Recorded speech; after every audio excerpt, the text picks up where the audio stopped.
and welcome to Building Pipelines That Work. I'm so excited to be here and to speak with each of you. And why am I excited? Because you just heard, just being in this room, it's not going to move the needle, though we are extremely grateful for your registration fees.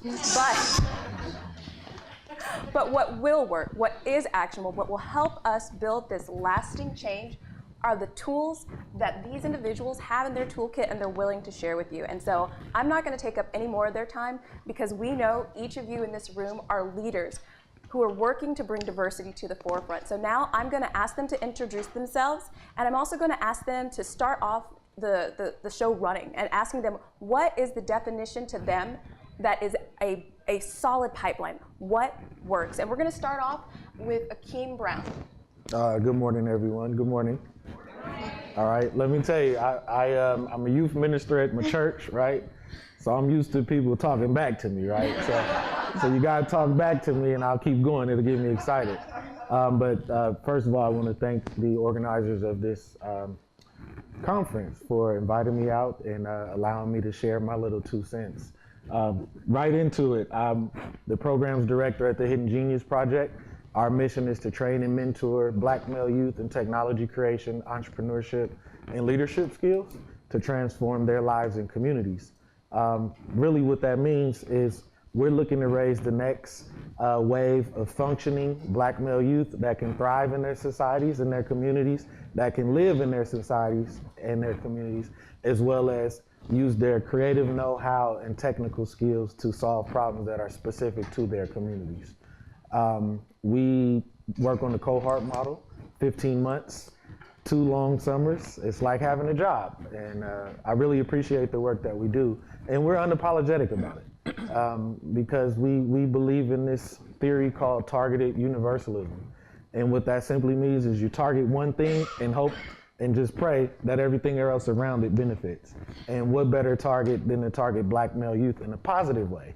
I'll tell you this, that we're the only organization this side of the Mississippi that intensively and intentionally serves this demographic outside of the California Departments of Correction. And I don't say that to be joking, I'm absolutely serious.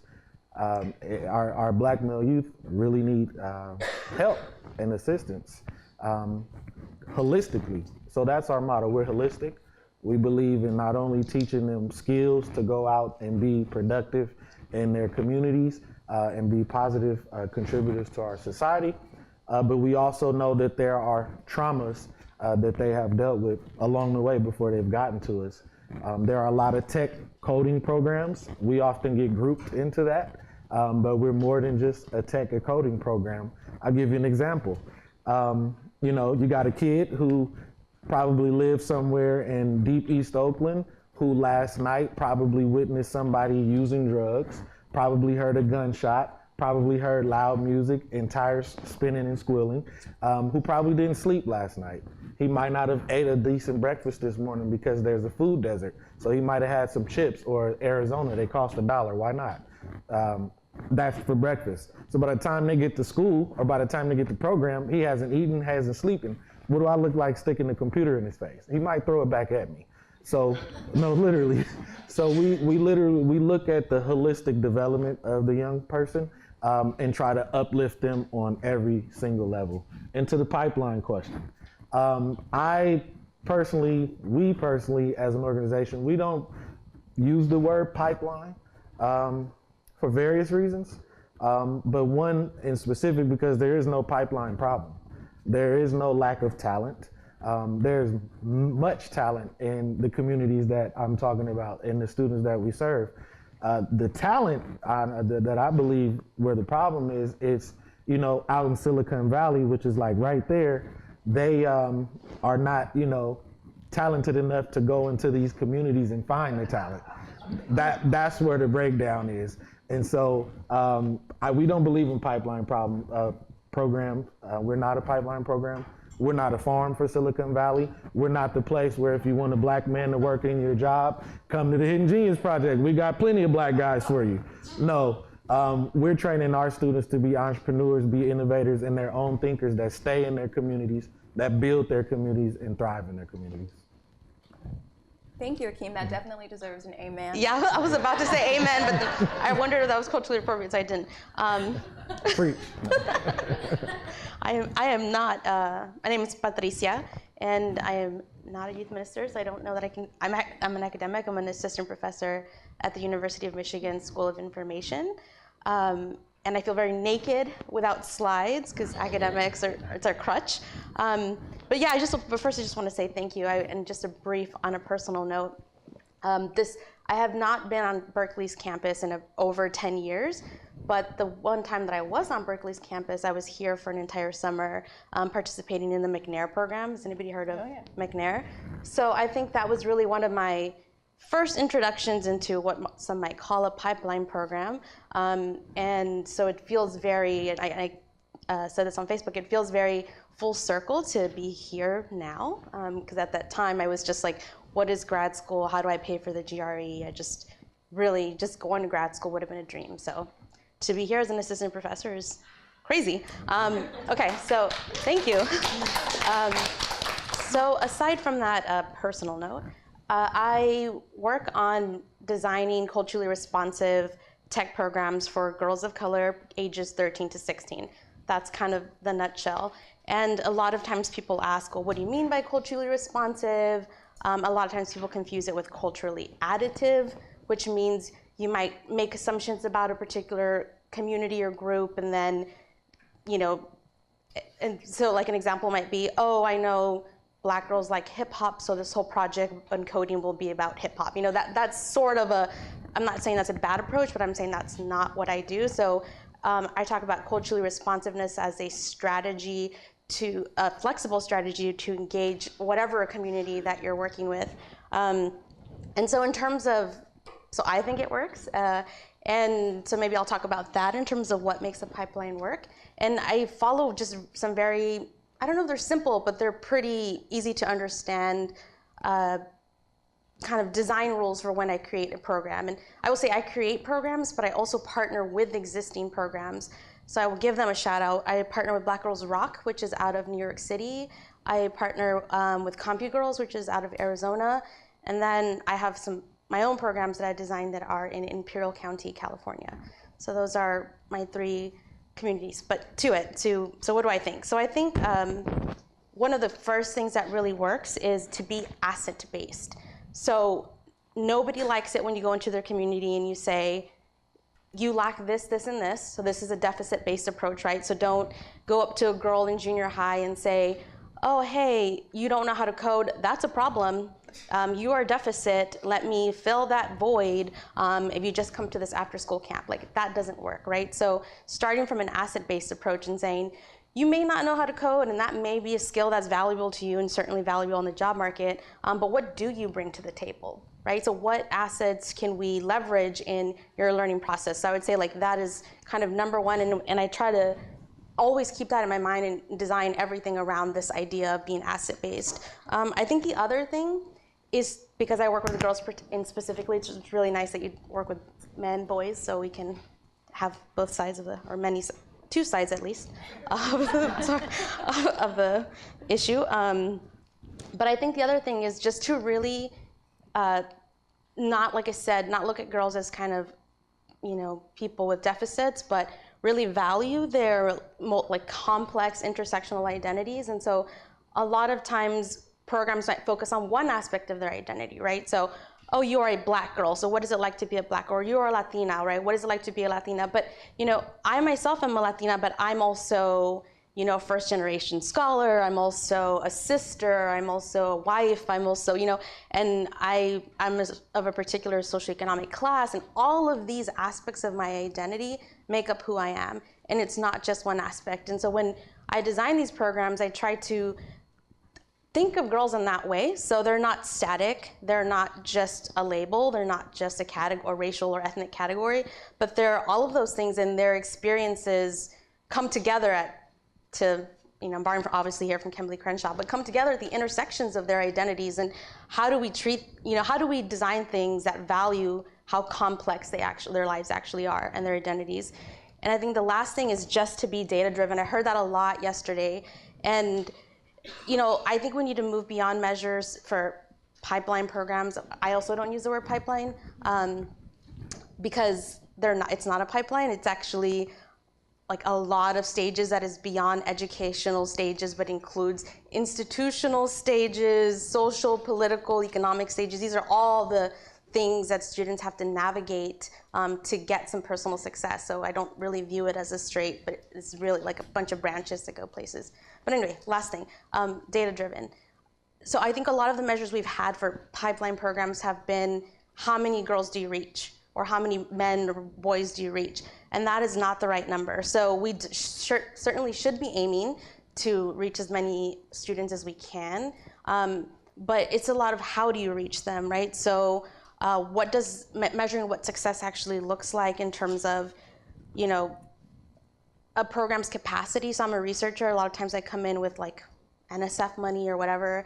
And, you know, just because when I'm there, a program is able to successfully reach 1,000 girls. Well, that's not success if after I leave and after the federal money runs out, if that program can continue. So thinking about success more widely in terms of program capacity, not just cognitive outcomes. So I do computational thinking, or not just coding or whatever, but these other outcomes. And so you said it's more than coding, right? So thinking about non-cognitive outcomes, such as self-efficacy. So do girls leave the programs feeling like they can navigate all of those complex stages that I just talked about that you might consider to be a part of the pipeline?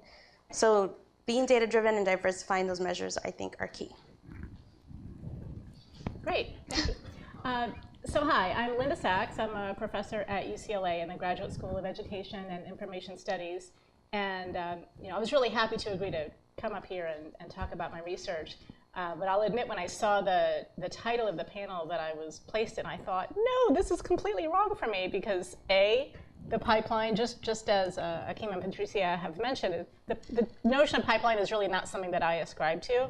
And in my research, we really focus on pathways, and pathways go in all sorts of directions. And anyway, so that was part of it. But then it was also pipelines, pipeline programs that work. And I thought, well, I'm actually studying this right now. I have a ton of data collection going on, but I don't have the answers for you yet because I'm in the middle of it. So I thought, oh my God, I'm on the wrong panel. But the other thing I want to mention is, Patricia mentioned a little bit about the personal connection to being back here. And I will say that all of my work, I've been doing work focusing mostly on gender and STEM for the past 25 years. But I will say that the impetus for all of that work really came about at Berkeley when I was a student, undergraduate. And I will say that just behind me, a couple buildings in Evans Hall, was where my own math confidence was obliterated. And then next door, I think it's Davis Hall, was where my interest in computer science was completely, again, obliterated. So. But I had a great experience at Berkeley. One of the things I learned is that you can channel your interests, which for me was I had a very quantitative interest. But what I found is that what I couldn't find at that time in Evans Hall or Davis Hall, I could find in Dwinell and Wheeler. And so I ended up majoring in political economy of industrial societies. And through that, I was exposed to quantitative ways of studying educational inequity. And I was like, oh, okay, I can take this quantitative interest and I can do exactly what I want to do. So fast forward to today, I would say my work today is really driven by this frustration that we have made so little progress and a lot of regression in diversity in STEM, and in particular in computer science and engineering. So I spent a lot of my early career focusing on the gender gap in STEM, which actually wasn't called STEM when I first started, and I could talk about all the acronym changes, but that will take us time.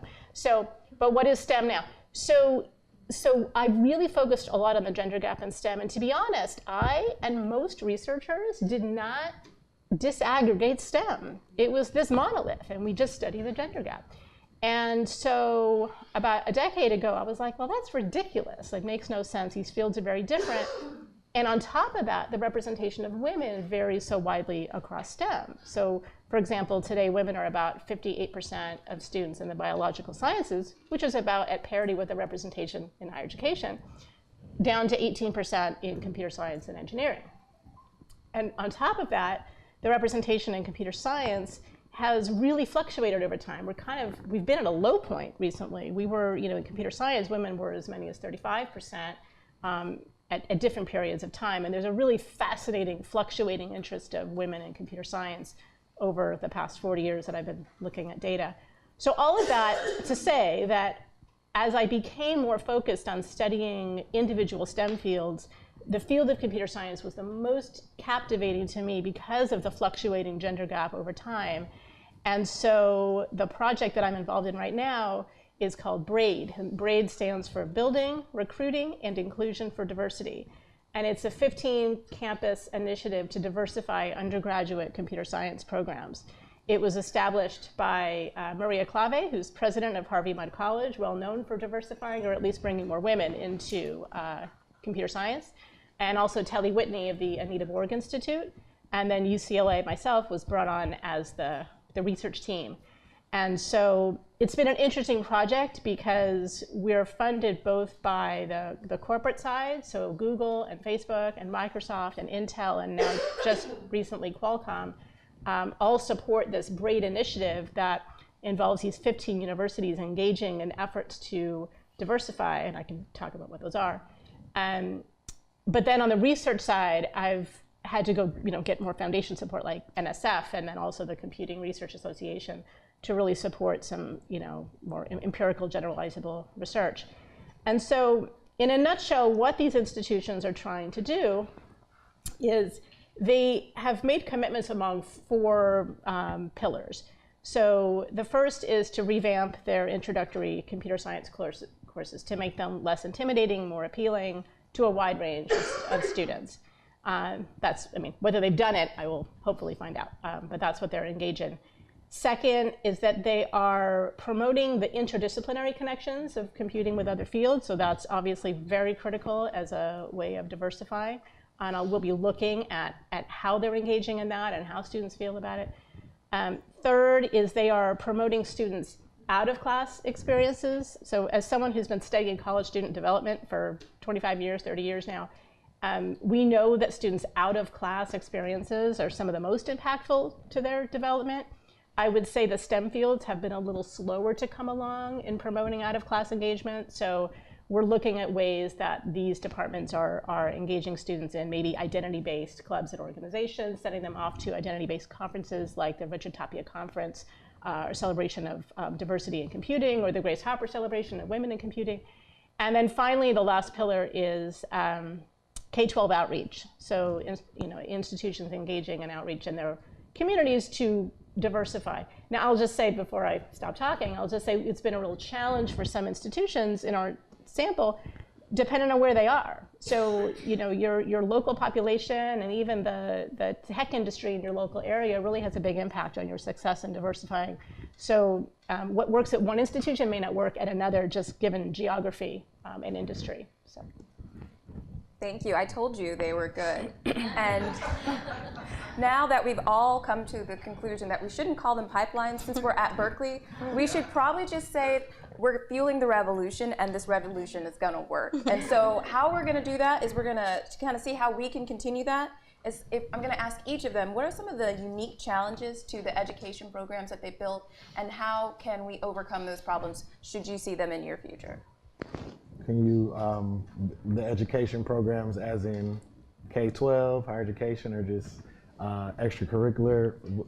Can you be more specific? Sure. Let me break that down. So maybe for you, I think it would be most valuable for the team if you could tell us how you're confronting the intersectionality with some of the problems that they face. How are you combating some of those deep-rooted challenges that you mentioned earlier, and what can they do in the future to make sure that the revolution stays fueled? Okay, thank you. There we go. Yeah, thank you. Can I tell my Berkeley story?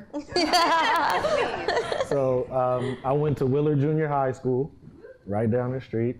I went to Berkeley High School, right down the street. Yeah, so I cut class a few times, in my high school career, but I cut and came to a college campus, right? So I came to hang out, sit under the tree, down on, what is that? where the new buildings are being built. So walking up from Berkeley High School, right by the track and field stadium, trees over there. Yeah, so that's where we hung out, right? So that's my Berkeley story. Anybody from Goldman in here? Goldman School of Public Policy? Cool. I'll be applying in December. So cool. Yeah, so what challenges we face? Everyday life. I mean, we deal with young folks that come from very different backgrounds, and we build our cohorts accordingly. So we might have the student who might be socially, emotionally full of trauma, and needs some safe place, and has been burnt so many times by adults. So the first thing we try to do with that particular student is build trust. They have to believe that you believe in them and you genuinely care about them. Otherwise, again, that computer might get thrown at me, right? So the genuine trust is one thing. Build genuine trust, be authentic, and be caring and persistent. Because again, a lot of the students' trauma comes from adults who have not treated them right, whether it be at home, whether it be in an academic institution, or just in the community at large. These students, this particular student just does not trust. So that's one challenge, because we're like, we believe in you, and here's some resources that, you might take advantage of, X, Y, and Z. And they're like, yeah, okay, so what? We're just another adult telling them what to do. So the second piece to that is meet them where they are, right? If we realize they're untrustworthy, we roll our program back and say, hey, let's just have this bonding moment. Our program focuses on a African philosophy called Ubuntu, and it simply means I am because we are. So it's like, if I fall, you fall. If I'm up, you're up. And so everybody begins to take part in building the community. And so that's how we get over the trust hurdle. The second piece of a challenge is what I like to call, I speak French in my house, but you coming in here speaking Spanish. And what that simply means is this: our students come motivated, they come with ideas, they come with decent exposure to technology and entrepreneurship. However, in their communities, folks are not as open to it. Most folks want to put them in a box or pigeonhole them. Oh, be a doctor, be a lawyer, be a fireman, be a policeman. They're like, I want to be a computer scientist. As a matter of fact, I want to be a user interface designer. And the community is like, well, what the heck is that? So then they don't get that support in the community. So overcoming that hurdle, we then bring parents in. We bring family members in. We bring community stakeholders in so they can get the knowledge too. So now we speak French and Spanish in the house. So there's no disconnect on what that young person might want to do, and there's no discouragement. We run events where, we have the students coding, we have the parents coding, or the adults or the community stakeholders coding. Why do we do that? Because on the ride home, the kid may say, hey, I programmed a robot, and the parent says, I did too. And now that's building dialogue that they can continue to go on and have discussions. We also provide resources too. Another challenge is, I would say, the current K-12 system and the way that they're trying to teach computer science and entrepreneurship.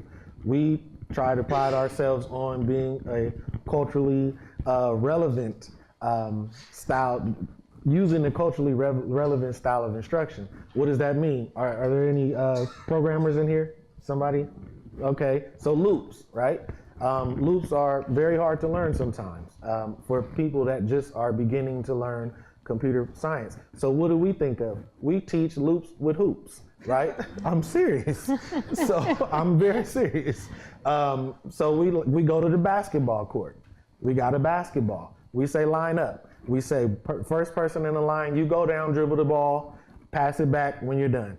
You keep going, you keep going, you keep going, and then the loop stops, right? So then they begin to see, okay, wow, this loop thing is not so complicated at all. It's just looping through until there's nothing else left and the program stops. So we try the different approaches to get the students involved and engaged on their level. Sometimes it requires me to listen to certain music that I probably wouldn't listen to, but it's relatable, right? I can relate to them.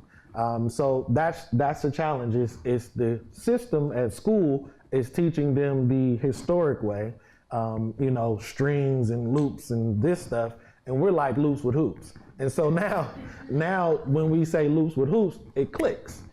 So that's another problem, overcoming that hurdle. And then lastly, self-agency is a big one. A lot of the youngsters are, pigeonholed and have their fate has been determined for them before they even had an opportunity to think about it. So the idea of self-agency doesn't even exist oftentimes. And so we try very, very hard to build the self-agency so that they can go out and advocate for themselves.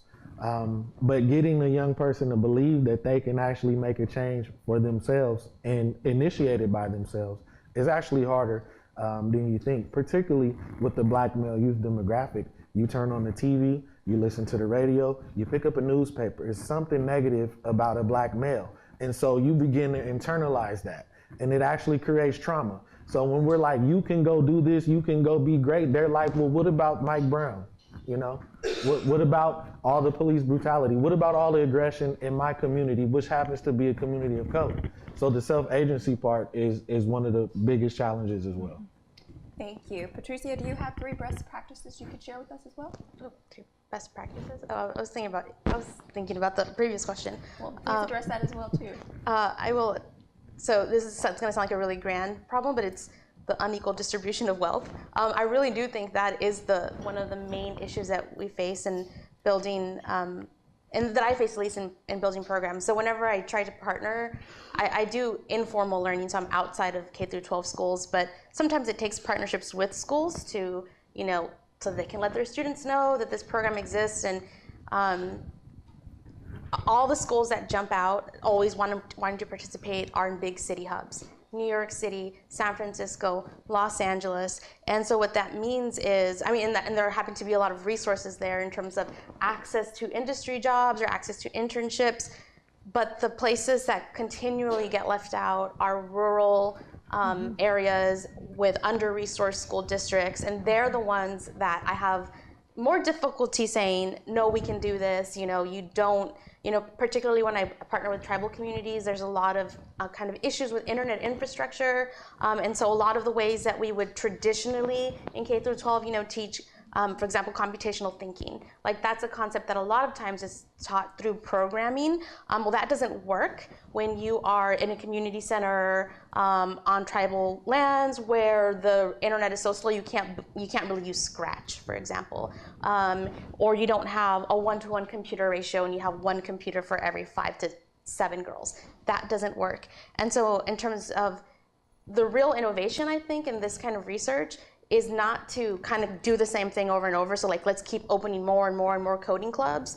But it's about, okay, so you've identified this issue that girls are capable, parents want them to, you have communities who are supportive, they want to learn computational thinking, but we don't have the technological infrastructure to do it or the money. So this is where research comes in. So what are the alternatives? How you can't let that be the reason that a whole population doesn't get access to education. And so to me, it's what I really focus on is in the design is thinking about low-cost ways to teach computational thinking. And so I won't get too academic about it, but I basically look at tactile ways that you can teach computational thinking using kind of low-cost materials. So kind of making activities, paper electronics, and those kinds of things, and how you can, I talked about capacity before, and so when I leave, do the community centers, the libraries that I partner with, I'm not going to require them to say, when I leave, you need to buy 15 iPads to have this program run, right? But like, do you have tape? Do you have batteries? Great, you can teach computational thinking. So I think dealing with the unequal distribution of wealth, I think is key. Thank you. And Linda, any unique challenges and best practices to solve them? So, it's funny, I'm listening to the sort of pre-college barriers that students face, and it makes me think about how we study this in higher education. So one of the things that has been a real challenge for for getting more students into computer science, for example, is this lack of preparation and disparities across different gender and racial, ethnic, and class groups. And so, but the question that we have in our research is, how much does it matter if a student wants to major in computer science and doesn't have the background? Like, it's a quick thing to say, oh, you know, they need to have the background or they're not going to be admitted or they're not going to be successful. But we had this survey as part of this BRAID project of 10,000 students who have taken an introductory computer science class, and we're tracking them over 4 years to see sort of what happens after they take that class. And what we find is as they enter that class, there's disproportionate numbers of women and students of color who either had no prior preparation at all, no summer camps, no nothing, no high school class in computing, none of that. But also disproportionate numbers of women and students of color who are taking that first intro course late, like their junior year. So for a lot of them, it may be too late to actually major, but we're really looking at what are the consequences of the timing of taking that course. So because we have this ability to track over time our sample, for me, it's an exciting question to see how we can deal with the issue of access given some lack of prior preparation. So that's something we're looking at. Another area that I think is, continues to plague diversity in STEM is the issue of confidence. And we've talked a lot about this yesterday and today. It's come up a lot, and it came up, as I mentioned, in Evans Hall, the whole reason I do this work. And one of the things that I find really, well, first is what do we know? So we know that having confidence in your, and I focus on math confidence, so having confidence in your mathematical abilities is one of the strongest predictors of choosing any STEM field, less so biology, but every other STEM field. And despite that, particularly with gender, the confidence that women have is so far below men's. What's sad to me is that when I began studying this issue back in 1991 as a first-year grad student, I noticed this really significant gap in math confidence and gender, and I just zoned in and studied that. I could not have imagined that 30 whatever years later, or 28 or however many years later, that gender gap would not only be as significant, but actually slightly larger. That is shocking to me, and it does remind me why I do this work. Now, what's interesting is that even within individual STEM fields like computer science, like mathematics, like engineering, even the students who choose to major in those fields, you still find this very significant gender gap. Even if you control for their tested measures of ability, all these quotes. And so if you look at students who score in the top 10% on the SAT or the ACT, and then you ask those students, how many of you actually place yourself in the top 10% in math ability, consistently you're going to find the men who are, they're not necessarily overconfident, they just say, yeah, I'm in the top 10%, and they're willing to admit it. But the women consistently rate themselves as maybe just above average, right? And that confidence gap makes a big difference in what they're willing to major in college. The last challenge I want to sort of, I'm probably not quite answering the question exactly, but the last challenge that I want you to think about in terms of diversifying computer science is that one of the big challenges is that when you're on an academic, there's two parts of this. So one part is that we're in the midst, as you probably all know, of an enrollment boom in computing, right? So enrollments and computing programs around the country have skyrocketed in the past, since 2011. And I've been studying this before then, so I was shocked to see what happened, but not that shocked because of the way things are. So anyway, an enrollment boom. So on the one hand, that presents a lot of opportunity. On the other hand, every time we've had an enrollment boom in computing over the past 4 decades, the gender gap has become larger. And that is because interest among men tends to rise faster than interest among women. Hence, we have, so you could tell the story one of 2 ways. You could say, women are a success story because their numbers are increasing in computer science, and that is true, but the representation tends to go down. Now, I will say in this current computing boom, that's less the case. We're starting to see for women an increase in both numbers and representation. But I would say one of the challenges in all this, and one of the things that we're struggling with as researchers, is that we're trying to study programs in their success at diversifying. And this study's been going on just for 3 years now. And how often do you get a chance to change your enrollments, your admissions? Once a year, right? So it's not like a company that might be able to, throughout the year, do a lot more hiring. Right? In higher education, change, you have to wait a whole year to bring in more students. So tracking change and success in an educational setting, looking at admissions and enrollment is really challenging, really slow. So that's something we've had to really grapple with. And at the same time, sort of a related issue to that is that as these programs are increasing their enrollments, they have to think, well, how do we restrict? What are the criteria we would use to restrict enrollments when there's such high demand? And if you use the most traditional indicators of admission, like test scores, and perhaps for computing prior preparation, that's going to serve to disadvantage the very students that you're trying to ideally bring in. So there's a lot of challenges going on here. And so I'm just trying to just keep my hands on it and study it pretty intensively. Thank you. You all mentioned some really interesting ways that you were able to develop best practices to these unique challenges. However, there are some real concrete areas where we're failing. And I wanted to know that what you thought were failures in your field and kind of what's being done or what's not being done enough. And so I think Professor Sachs, you kind of hinted on that. Would you like to continue that discussion? Well, I mean, there's so many areas of failure, I would imagine, in education. And I would say this, I could have a million answers. For some reason, the one thing that comes to mind is I just think as a researcher, the importance of understanding equity and diversity as it varies across different, not just STEM subfields, but even within computing, the various computing subfields within. And I'm already forgetting the question. What was the question again? Where are we failing? Yeah, okay, right. So I think we're failing that we generalize. That's where I was going to.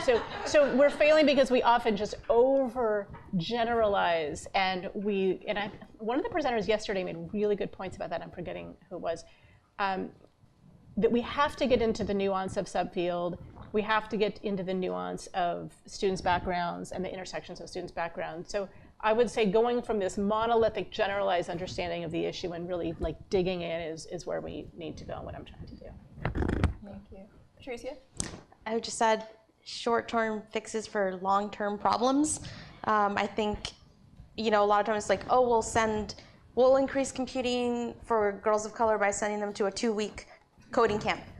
Great, like why aren't we seeing the results? Why aren't we, And it's like, well, if we thought there was a pipeline, whether you do or do not, it is a long-term, like getting a girl, there's research that shows that girls as early as second grade start forming those self-concepts around math and STEM in general, and that comes it comes from external factors, right? There's research that shows that teachers tend to call on boys more often during those subjects.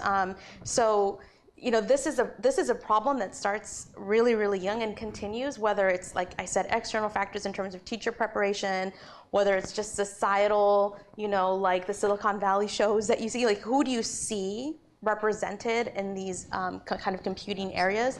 So regardless, it's a very, very complicated issue, and I think a lot of times we think about it as these really short-term interventions without thinking about how, and I'm not saying that 2-week coding camps are bad, but think about them in a chain, right? So what comes before it and what comes after it, and what continues to happen through the recruitment, retention, and all the way up to promotion once they do get those computing jobs. Like, you've got to think of the whole chain, not just these short terms, and they've got to be working together. Otherwise, everyone's working at different goals, and that doesn't work. That's not efficient. Yeah. Akeem, do you have anything to add? Yeah, I got a lot to add, but I'm gonna just give you a little bit of it. Who are we failing? We're failing the students that I described earlier, the folks that have all of this talent, that come from communities that are literally flyover countries. Think about the Oakland airport, right? It flies right over some of the most talented folks in the Bay Area. So we're failing those folks. The 2-week programs, they're great for exposure, but again, they just serve their purpose at that point in time. What about the next interval, right? What's next? I really think it's a larger problem. It's a systemic thing. And, you know, I would say we're failing ourselves too, because a lot of folks in these talks, I come to them a lot, obviously, because of the work that I do. And I'll just be honest, the words diversity and inclusion kind of rub me a certain way because, like, people just throw them out there and you come to this talk and then tomorrow, you know, nobody's got their boots on the ground. But I go back and put my boots on the ground. So I kind of get this mixed feeling with it when I hear these words, and so I'll just admit that, you know. The problem is systemic. You know, we're asking, and just follow me here, I'll be on your street in a minute. We're asking, you know, Silicon Valley to do more to diversify, to be more inclusionary, right? We're asking them, give us jobs, give us this, give us that. You know, but in reality, those jobs have something at its core, those companies at its core, a common denominator. I'll just look at Facebook, and which I love to visit because the campus is like Disneyland. And if you've been and had some food there, you know what I'm talking about. So I do love the campus, it's beautiful. Do I see myself? No, I don't. Do my students see themselves? No, they don't. So when they hear us talking about diversity and inclusion, they walk into these tech companies. Mind you, we got 40 young men of color walking into Facebook, right? At one time, it's probably the most color anybody working there has ever seen. That's a systemic problem. But it's not a problem for Facebook, it's a problem for us asking Facebook to diversify. Let me tell you why. Because at the core, those companies have a few things in common. Founded by white male, privileged, okay? They hired their homeboys, just like I would, you know? If I got a startup, I'm calling my homies, like, hey, come on, let's get to work. It's not gonna be no fun, no games, we're gonna really get this money. I would talk just like that. And I'd hire my people. Mark did the same thing. So why are we begging Mark for a job? Do you think Mark is gonna say, hey bro, you know, we need to diversify, so I'm gonna ask you to leave? No, he's not about to ask his homeboy to leave. He's not gonna do it. So at the core, that's what it is. So my thing is, you know, and I love Martin Luther King and Malcolm X. Those are some of my people that I look up to. Malcolm X, you know, he said, you know what? We don't want a seat at your table. What he said was, give me the resources so we can build our own table and we'll sustain ourselves. That's what I think we're overlooking. The part that we have kids in flyover country and they're not being engaged and their ideas are dying within them. And so what Mark Zuckerberg and folks and his status can do, send us the resources.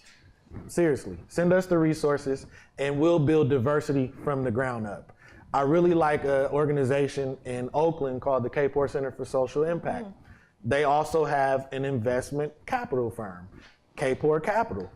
In order to get money from Kapor, you know what you gotta do? You gotta sign off on a diversity clause saying, before I take this money, I will be sure to include and be diverse from my inception. That way it's no problem 10 years down the line. And so I think on one hand, we might be going about this the wrong way. Mark, give us a job. Mark is like, no, because I'm not about to get rid of my bro. I'm like, cool.